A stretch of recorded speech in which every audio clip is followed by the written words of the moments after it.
Hey nerds, what's up? I recently went to Worldcon 2025 where I had the opportunity to ask some of my favorite authors quickfire questions. I hope you like the answers as much as I did. I'm joined with Fonda, of course, author of the Greenbone Saga, and thank you for joining us. Of course. I wanted to ask you, what is your favorite piece of world building or character or piece of writing that you've ever written you're the most proud of? Oh, so my favorite elements of the Greenbone Saga were the small domestic scenes. So I am a world building junkie. I love building out the fantasy world and all the countries and the cultures and the fight scenes and all of that. But the Greenbone Saga is where I really leaned into being a character writer, and I feel like a lot of that work was done in some of the small domestic intimate scenes of just the characters and their families having dinner at their home, and those were some of my favorite ones to write. Do you have a favorite scene in particular? Oh gosh, that might be hard and spoilery. Yeah, I think it would be spoilery, but there, I will say there's a scene of Hilo and his daughter in his study that I really enjoy. Yes. That one's one of my favorites, and then some of just like the family meals. For sure. Yeah. And how those change over time as well. Yes, how they change over time. Yeah, well, thank you. Yeah, thank you. Yeah. Enjoy Worldcon. Thank you. Hi, Matt. Thanks. How's it going? This is Matt Dinniman, obviously author of the Dungeon Crawler Carl series. Everyone knows who he is. I have a question for you. Okay, I'm listening. Have you ever been surprised by a fan reaction to a character, either positive or negative? I get surprised all the time. There's a character in my book, her name's Samantha. Yes, I just knew it. I knew it was going to be Samantha. She is a talking decapitated sex doll head, and I wasn't actually planning on keeping her. It was kind of as a joke at first, and people loved that character so much I've decided to keep her around. She's pretty great. She is pretty great. That's a positive reaction. There's another character, I'm not going to say their name, that some people didn't like so much, so I just killed them. Yeah. Oh, okay. So I just killed them, you know. Well, that's one way to do it. Yeah. Thanks for listening. And if I don't like Jeff's voice, I just kill the character too. Okay. Well, I was going to say, was Jeff part of the reason people loved Samantha so much? Oh, definitely. I told him to do like a Spanish accent for her. He does like some weird Spanish French thing. Yes. I didn't know actually it was supposed to be Spanish French. I thought it was just made up. I'm pretty sure it is made up. Okay. But the voice for her is perfect, so. Yeah, it's perfect. Well, thank you. Enjoy the rest of the con. Thanks. Hi, Brandon. Hi. Thank you for talking with us. My pleasure. Anytime. I have a question for you, All which right. is, have you ever had a very surprising fan reaction to a character, either positive or negative, that you weren't expecting? Like, wow, people latched onto this character, or wow, people really felt strongly? It happens all the time in beta reads in particular. I never get it because I do such extensive beta reads. I usually know. There's a couple times I'll give you a negative and a positive. Okay, great. I was working on the third Skyward book, which is my YA series, and I had written this character to be interesting and to maybe be a possible romantic interest. And beta readers hated him. This is nice in a way because it means I had made the romance in previous books strong and nobody wanted another possible rival for Spence's attention. They hated this character from day one because they could sense too close in age. YA book, nope.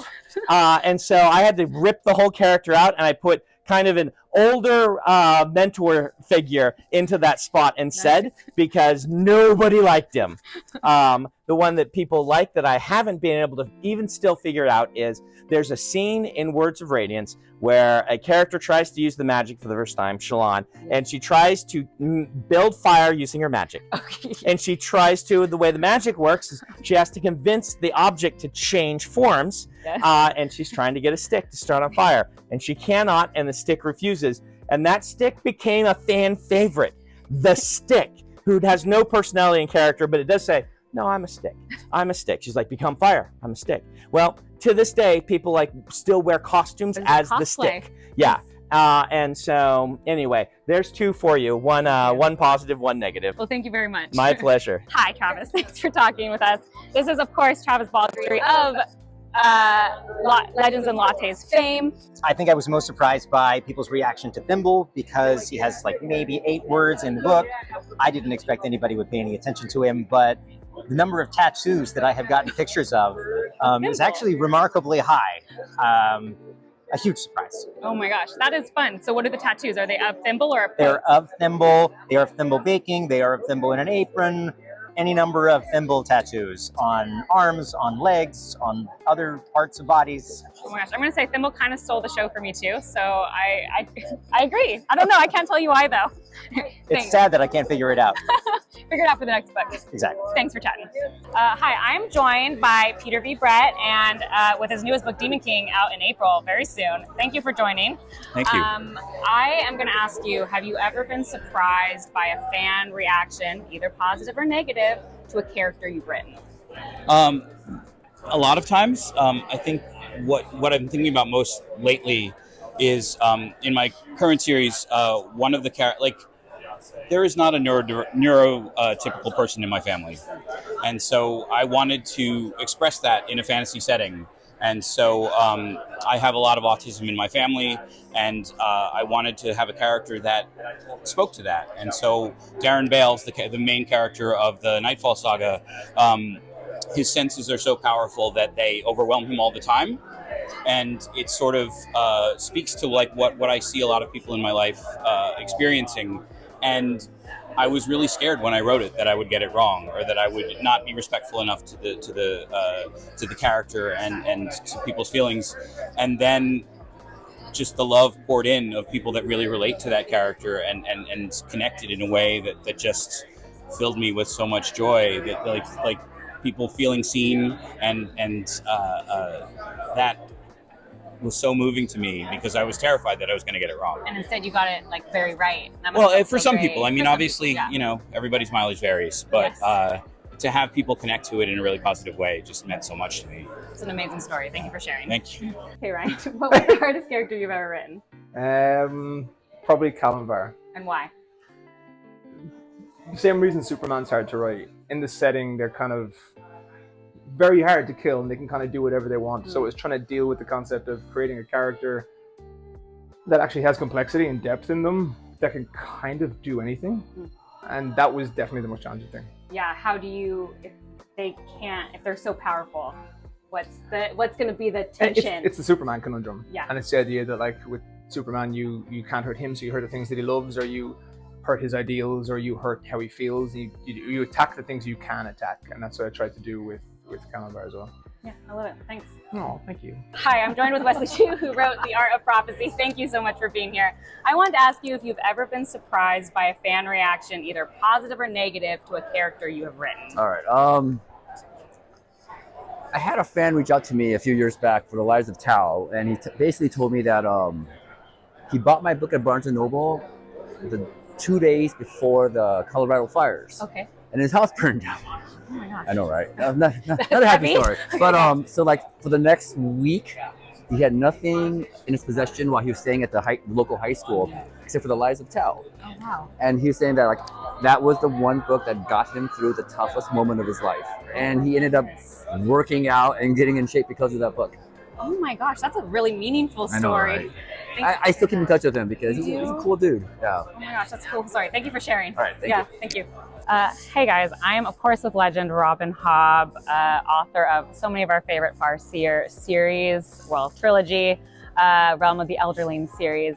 And I wanted to ask you today, what was the most difficult character for you to write and why? I don't think any of them are particularly difficult, because if you're working with a character who's necessary to the story, what I've said quite frequently is I put the character on like a coat, and for the time I am writing that character, I agree with everything. The character, whatever the character believes, I believe. Whatever the character's goals are, I'm 100%. Let's do it. And that's really the only way you can write a character that is believable, is to believe everything they believe and just move forward with it for that time. And then when you shift viewpoint, it's a different quote. Does that ever cause problems when they want to do things as a character that you as an author didn't expect them to do? if the characters are pretty much self-motivating. So if I get into a scene and I think I know what's going to happen and something else happens, I follow it. It's like it's like a river current for story. And if you follow it and stay to the strongest current, you'll find your way. Great, thank you so much. That was such an insightful answer. Hi, I'm here with Peter Orullian. Thank you for being here. And of course, you might know him from an upcoming super secret project with Brandon Sanderson that we're apparently not allowed to talk about. It has not been announced, the publisher or the release date. But yes, I've been collaborating with Brandon on a new series. Keep an eye out. But the question I wanted to ask you is, what is your favorite thing you've ever written? Whether it's a character, a quote, a world piece, like a world building piece, what is the thing you're the most proud of? This is hard. So there's a scene in the Brandon thing. Oh, okay, we're going secrets. I like this.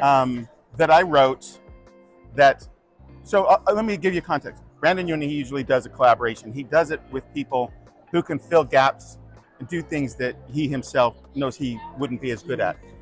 I'm a musician, and so that's one of the reasons we were collaborating.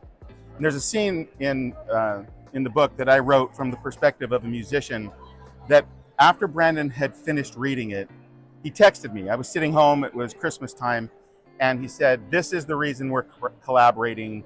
I never could have written this scene." And that was like a really high moment for me.